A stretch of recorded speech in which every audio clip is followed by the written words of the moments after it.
Bonjour et bienvenue sur Hop6, le podcast d'Econa Création. Vous pourrez nous retrouver en podcast audio sur toutes les plateformes ou sur Instagram et YouTube en vidéo.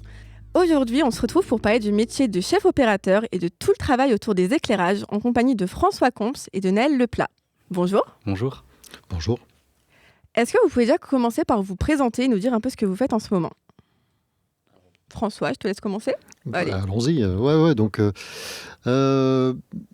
En fait, je travaille avec les étudiants, j'encadre les projets des étudiants, je donne des cours d'éclairage, de cadre. Et puis, tous les jours, à la fin de la journée, je me demande pourquoi je suis payé pour faire ça, parce qu'en fait, ça ne fait que me faire plaisir, en fait. Voilà. C'est génial à un peu ça ma vie, en fait. Très bien. C'est le cas pour toi? Oui, si t'es pas payé. Non, mais moi, c'est mon cas. Je suis quand même content de venir et ça me fait plaisir. Moi, c'est Naël Leplat. Je suis étudiant en Master 2 post-production à la fac.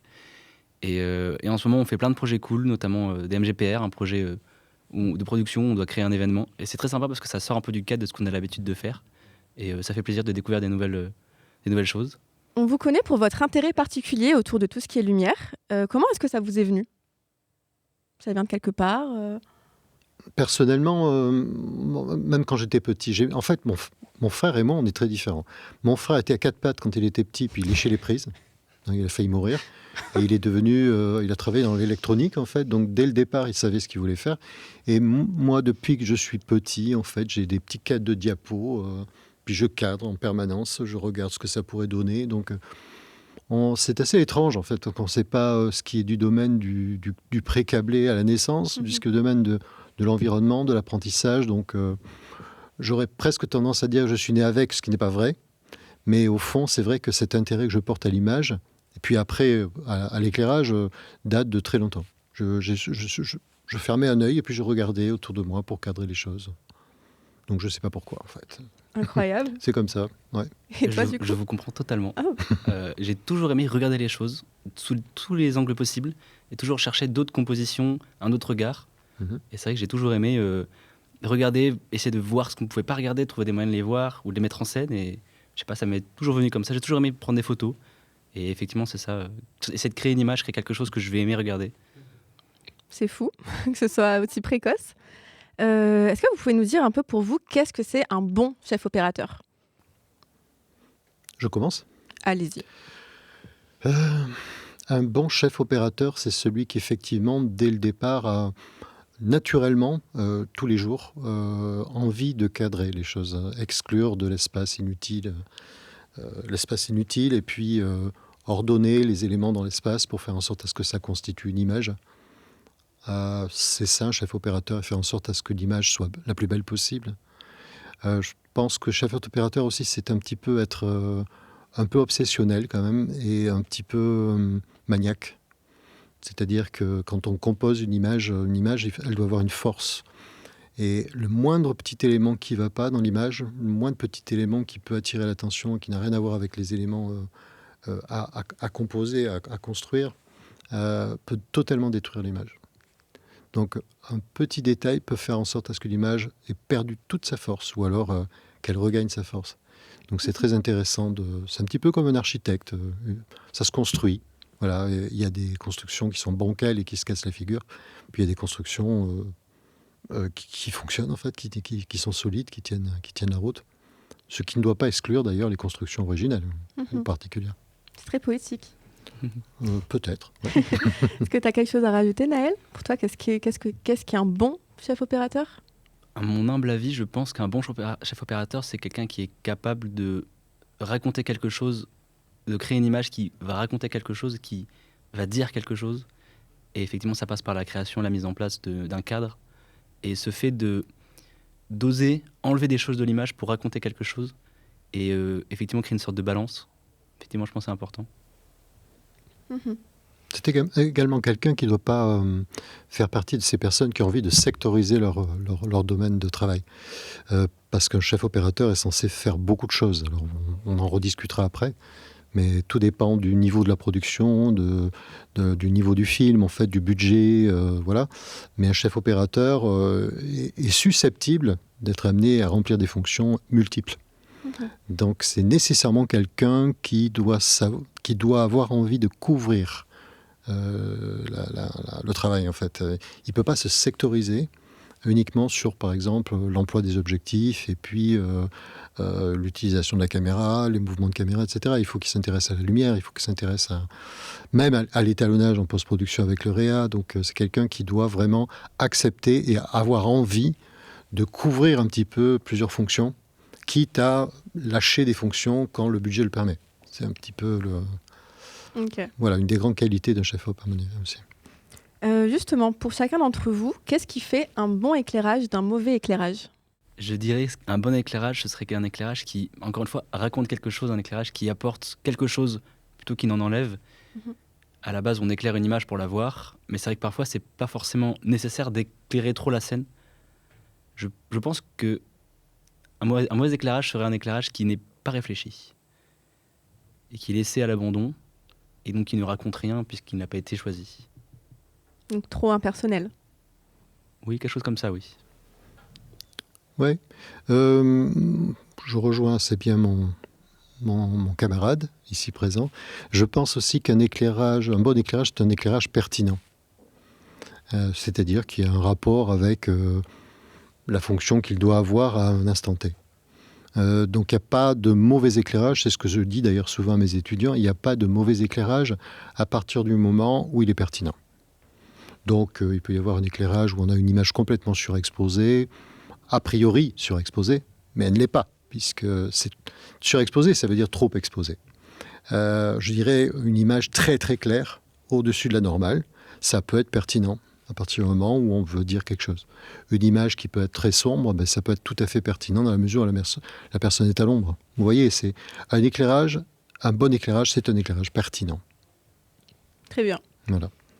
Et si on parlait un peu perso, justement, vu qu'on parle de bon éclairage, est-ce que vous avez des films à nous conseiller, des films qui vous inspirent et qui, justement, sont pour vous parlants, pertinents, comme tu dis, qui ont un bon éclairage ? Je suis toujours resté, alors je veux dire que je ne suis pas resté figé sur un film, mais c'est vrai que le film que je présente aux étudiants, là, qui s'appelle Rouge, de Sikorsky, c'est vrai que c'est un film que je trouve absolument extraordinaire au niveau lumière, au niveau clair-obscur, travail de l'éclairage, de la lumière, des ombres. Il n'hésite pas aussi à avoir des plans, justement, qui pourraient être considérés comme surexposés. Il joue avec les effets de lumière produits par des feuilles blanches, par des matières. Donc pour moi, c'est vraiment un des films les plus significatifs de ce point de vue-là. Mais il y a énormément de longs métrages qui travaillent beaucoup avec de beaux éclairages. Voilà. Mais on est dans un film très intimiste en plus, donc on a l'impression que la lumière donne presque la sensation de sentir les choses au niveau olfactif, je veux dire. Même le son est là pour ajouter des impressions. En fait, de ce point de vue-là, on va dire que tout est réuni, l'éclairage compris, mais il y a le son aussi. Pour moi, c'est vraiment un film absolument magnifique. Un chef-d'œuvre. Oui, c'est un chef-d'œuvre. Ouais. Génial. Et toi, du coup, Naël ? Un film qui me vient à l'esprit, ce serait Le Brutaliste, que j'ai vu il n'y a pas si longtemps. Je me souviens pas trop de tout le film, il était assez long, mais je me souviens de l'effet des images qu'elles m'ont faites. Je me souviens de les avoir vues et m'être dit, ah ouais quand même, genre ça... Le mélange entre l'architecture, que la façon dont il était éclairé, comme il y avait beaucoup de poussière dans les lieux où c'était éclairé, ça créait des grands rayons de lumière. Et je m'étais dit, waouh, on voit l'ampleur du bâtiment, on voit comment il a été fait. Et ça a vraiment embelli la pièce. En plus, dans le Brutaliste, les bâtiments sont assez ternes par définition, puisqu'ils sont tout en béton. Mais juste avec certaines lumières, certains angles de lumière, certaines couleurs, ça rendait tout de suite le lieu plus incroyable qu'il ne l'était. Et ça m'a marqué, oui. Super. Il y a une série aussi assez récente sur Netflix qui s'appelle Replay, qui est pas mal en fait. C'est l'histoire d'un psychopathe, mais c'est un film en noir et blanc. Et il y a un travail sur la lumière et le cadre qui est qui est vraiment très très intéressant. Film que je vous conseille en fait. Dans ce cas, on note. Intéressante. On note ça. Pour venir à toi, Naël, donc l'année dernière, tu as été chef opérateur, oui, sur une fiction, donc dans le cadre de tes études. Est-ce que tu peux nous dire un peu en quoi consiste le projet, en quoi consiste le métier, du coup, le rôle, et comment tu as vécu cette expérience ? Alors le projet d'Edal, c'est un projet de fin de licence. On a dû du coup Master. un fin de master 1. On a dû imaginer un court-métrage en équipe et c'était un des premiers projets où on devait construire une équipe où chacun avait son rôle bien défini, où du coup on avait la possibilité de donner des rôles à tout le monde et du coup chacun pouvait avoir son rôle à lui et on pouvait donner à 100% de notre énergie sur ce rôle précisément et ne pas avoir à jouer un peu tous les rôles. Et moi j'ai choisi le rôle de chef opérateur parce que je voulais avoir tous les rôles et je voulais pouvoir avoir un peu la main sur tous les rôles parce que j'aime bien un peu toucher à tout. Et effectivement, comme on l'a dit plus tôt, le rôle de chef opérateur me permet de voir le film dans sa globalité. Et du coup, sur ce projet-là, j'ai pu être aussi un peu présent pendant le scénario, puisque pendant la création, on essayait de s'imaginer déjà comment on allait raconter notre histoire. Et donc déjà, cette étape-là, j'ai pu essayer de m'imaginer par rapport au cadre, par rapport au mouvement de caméra, ce qu'on voulait raconter. On était aussi limité par rapport à nos lieux. Et donc, en tant que chef opérateur, ça nous a posé assez de gros soucis niveau création d'histoire et comment on voulait la raconter avec des images, puisqu'on était limité un peu par nos lieux. Mais c'était aussi cool parce que ça nous a permis de nous forcer à expérimenter d'autres façons de raconter des histoires et d'autres plans, pour essayer un peu de tricher dans les lieux, faire semblant qu'on changeait de pièce alors que c'était la même et qu'on changeait juste d'angle de caméra. C'était vraiment sympa.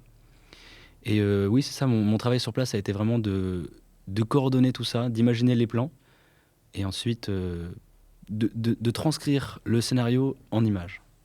Et du coup, comment tu as vécu cette expérience ? C'était enrichissant.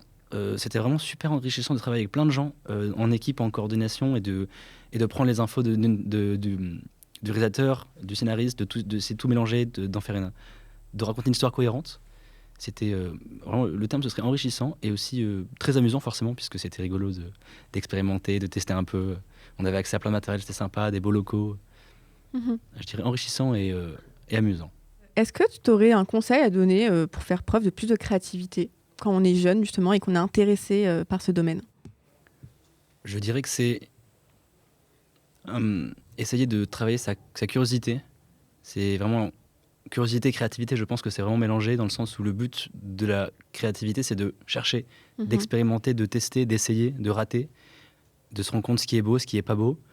Et oui, je dirais expérimenter. Le plus important serait expérimenter, essayer, faire des images, faire de la lumière, quitte à ce que ce soit pas ce qu'on pensait au début, qu'on rate complètement notre image. Au moins on a essayé, on s'est rendu compte ce qu'on est capable et ce qu'on n'est pas capable et ce sur quoi on peut apprendre. Je suis d'accord.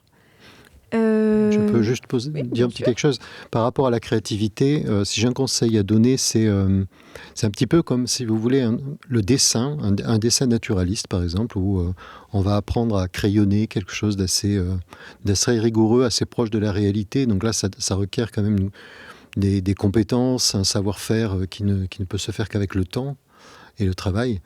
Et ensuite, une fois que ce dessin est construit, en fait, apprendre à prendre par exemple des couleurs à l'aquarelle et puis de déborder de ce dessin. Et pour moi, c'est ce que je conseillerais aux étudiants, c'est d'aborder les choses simplement. C'est pas la peine de lire du Kant, non, mais de regarder simplement, comme je le disais tout à l'heure, des peintures tout simplement, d'assister à des expositions, de rencontrer des photographes. Ce qui est intéressant, c'est l'image fixe, au fond, ça permet aussi d'avoir un exemple résumé en une seule image.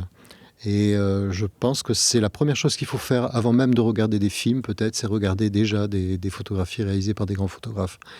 Et c'est ça le dessin. Le dessin naturaliste, c'est ça. La créativité, c'est après, c'est-à-dire c'est l'aquarelle qui déborde en fait. Mais on ne peut faire une aquarelle qui déborde qu'à partir du moment où les limites sont construites. Autrement, ça ne déborde pas, vous voyez. Donc voilà, c'est ce conseil que je donnerais. Allez-y tranquillement, ne vous prenez pas la tête. Regardez juste, voilà, vous avez Internet en plus, profitez-en, quoi. Mais vous avez des grands artistes qui ont construit des choses et appuyez-vous sur ces choses construites pour pouvoir créer. Pour revenir un peu autour de l'éclairage, à quel point est-ce qu'un éclairage change selon le type de projet ? Donc, que ce soit de la télé, un documentaire, de la publicité ou une fiction, à quel point est-ce qu'on change la réflexion qu'on va se faire par rapport au travail d'éclairage ? C'est toujours pareil, ça revient à la définition en fait, d'un éclairage qui est bon. Un éclairage qui est bon, c'est un éclairage qui est pertinent.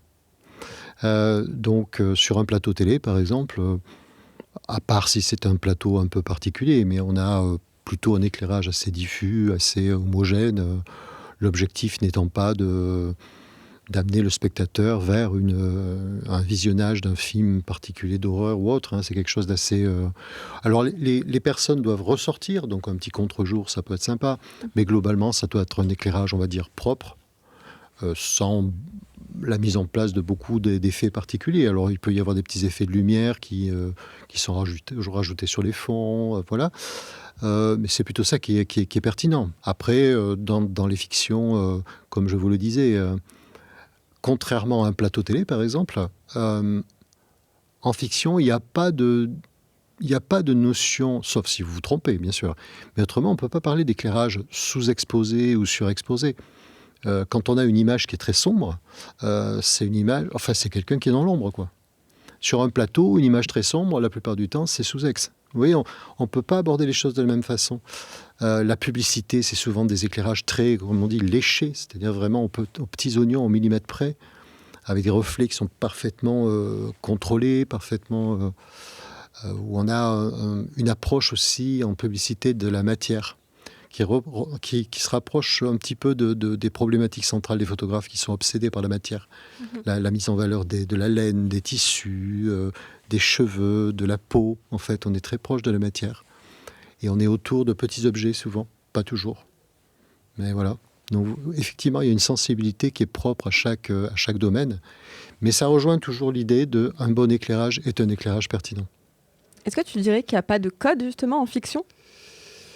C'est-à-dire que si justement une scène est sous-exposée, mais qu'elle est justifiée, c'est OK, mais ça ne serait pas le cas, par exemple, à la télé. Alors, il peut y avoir des codes, c'est-à-dire ça dépend si vous êtes sur un blockbuster, ça dépend si vous êtes sur de la série télé, ou si vous êtes sur un film alternatif allemand qui va passer dans les ciné-clubs. Vous voyez ce que je veux dire ? Tout dépend aussi du cahier des charges qui vous est donné, parce qu'on n'est pas seul au monde. Hein. C'est-à-dire que quand on est amené à travailler sur un film, on a un salaire à la fin du mois. Donc effectivement, il faut que le film corresponde à une esthétique qui correspond à une ligne qui est fixée. Hein. Donc on dépend d'autres demandes qui sont faites.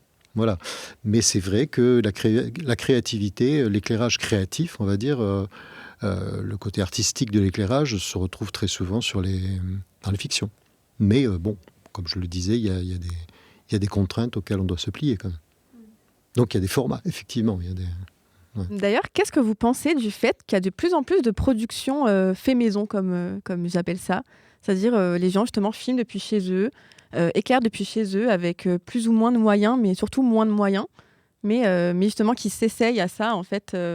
Même en ayant une seule light, ils tentent le coup et ils essayent. Vous êtes favorable à ça ? Oui, je trouve ça génial. Parce que du coup, ça permet aux gens de se rendre compte qu'on peut faire des belles images avec un rien. Et qu'effectivement, comme on l'avait dit, c'est pas la complexité qui fait la belle image. Souvent, c'est même la simplicité. Une lumière peut clairement suffire à créer du contraste. Et oui, je trouve ça super intéressant. Et c'est vraiment génial que tout le monde essaye de s'y mettre un peu. Et on se rend compte vraiment sur les réseaux, des gens, ils sont tellement talentueux avec un rien. Et c'est vraiment superbe. Donc pourtant, on peut être créatif même avec peu de moyens. Absolument, oui. Même, je dirais que c'est pas plus facile, mais effectivement, ça force à être créatif puisqu'on est limité dans nos moyens. Donc ça nous force à aller sortir de ce qu'on pense pouvoir faire avec une seule lumière, par exemple. Et oui.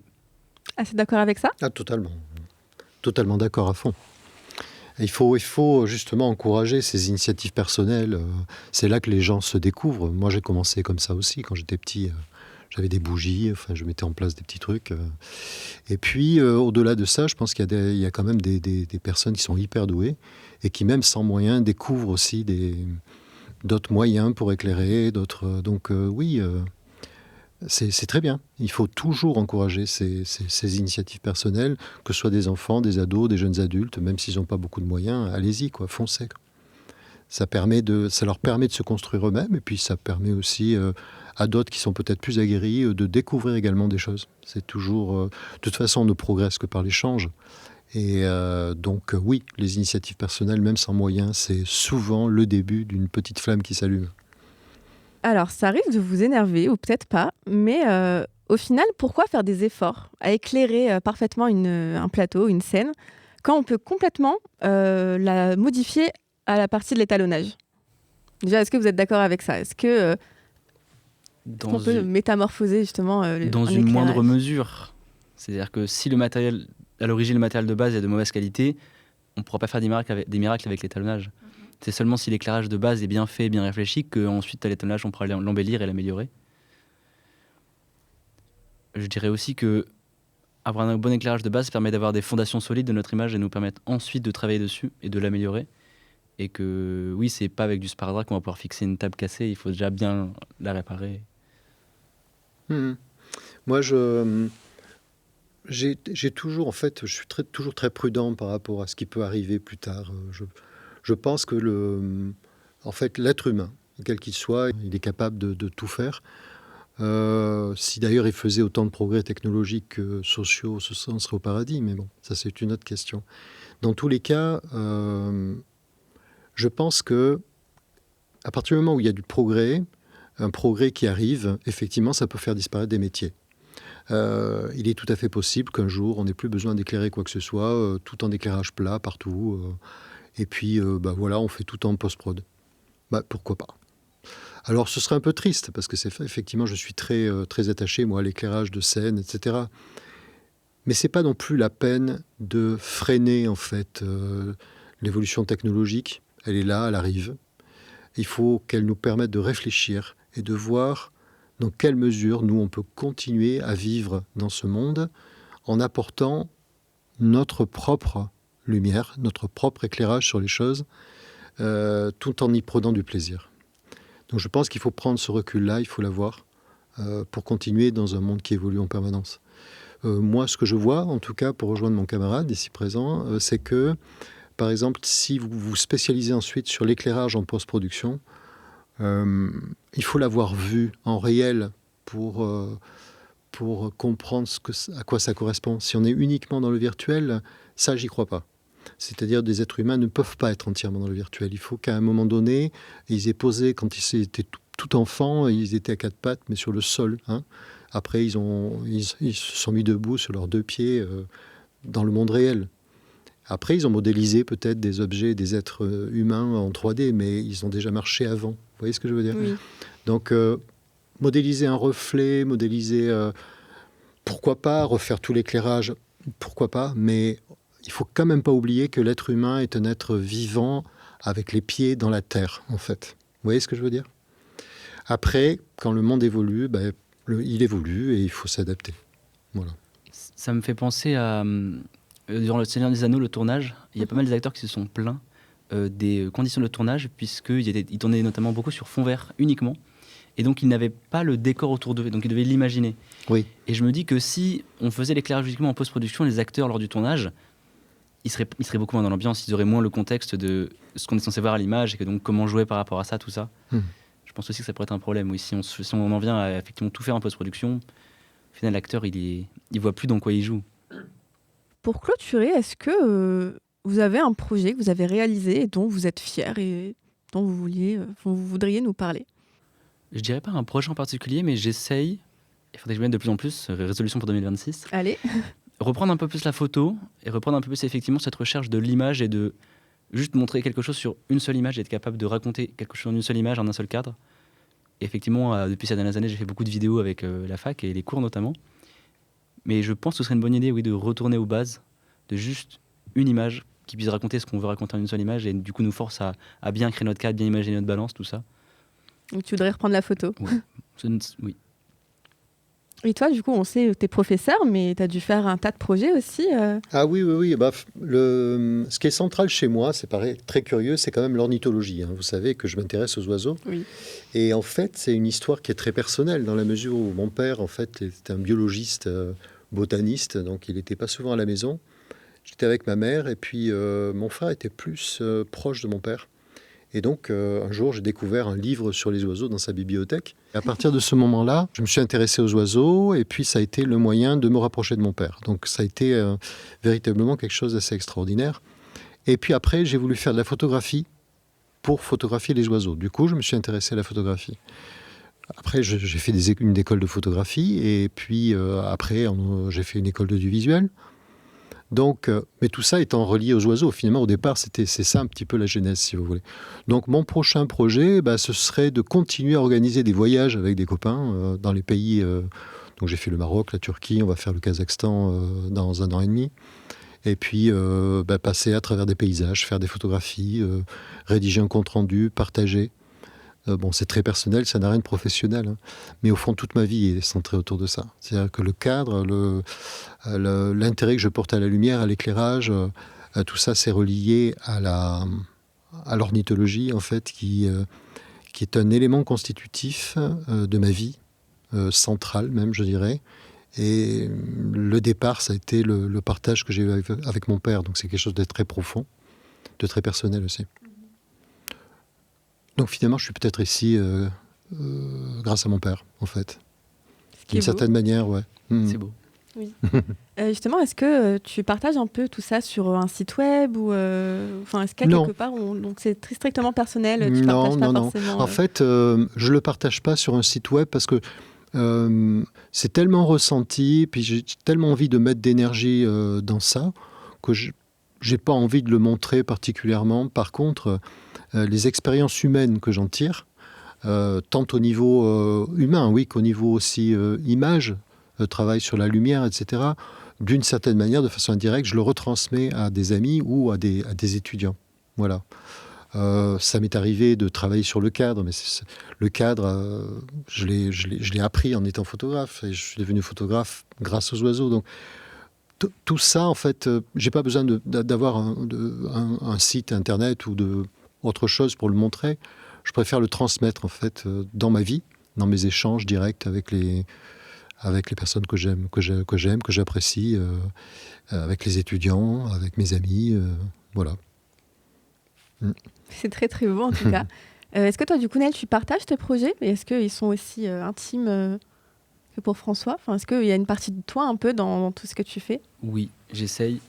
Et j'apprécie essayer de mettre une petite partie de moi dans chacun de mes projets. C'est ce qui me permet aussi de m'y mettre pleinement et d'en faire un peu un bout de moi, d'y laisser un bout de moi. Mm-hmm.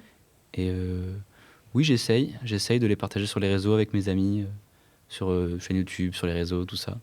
Ça me permet aussi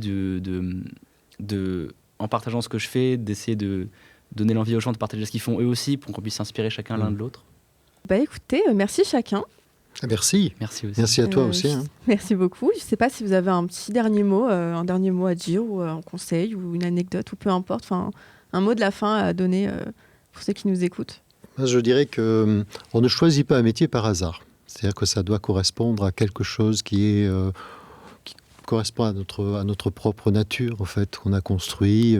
Ça peut être une découverte, la découverte d'un livre, dans mon cas, dans la bibliothèque du père ou de la mère. Ça peut être une rencontre qui provoque ça. Mais dans tous les cas, l'origine d'un choix comme ça, d'un choix professionnel, c'est souvent une origine intime. Il y a quelque chose qui déclenche une étincelle, quelque chose. En plus, on est amené à faire un métier, à exercer un métier pendant assez longtemps dans sa vie, même s'il change, parce qu'actuellement on change assez souvent et facilement de métier. Mais globalement, il vaut mieux que ça vienne du tréfonds de soi, dans la mesure où tous les jours, en fait, ce métier est exercé tous les jours. Donc c'est très important que ce soit quelque chose de profond, de sincèrement ressenti, autrement on en souffre trop. Oui, c'est vrai. Voilà, je pense que... Voilà. Super. Écoutez, j'ai adoré discuter avec vous. Nous aussi. Oui, c'est partagé. C'était très sympa. Ouais. En attendant, n'oubliez pas de vous abonner à notre chaîne YouTube et à nos réseaux sociaux pour ne rien manquer des prochains podcasts. On remercie la Dream, l'INSA Hauts-de-France et la Bibliothèque universitaire. Au revoir.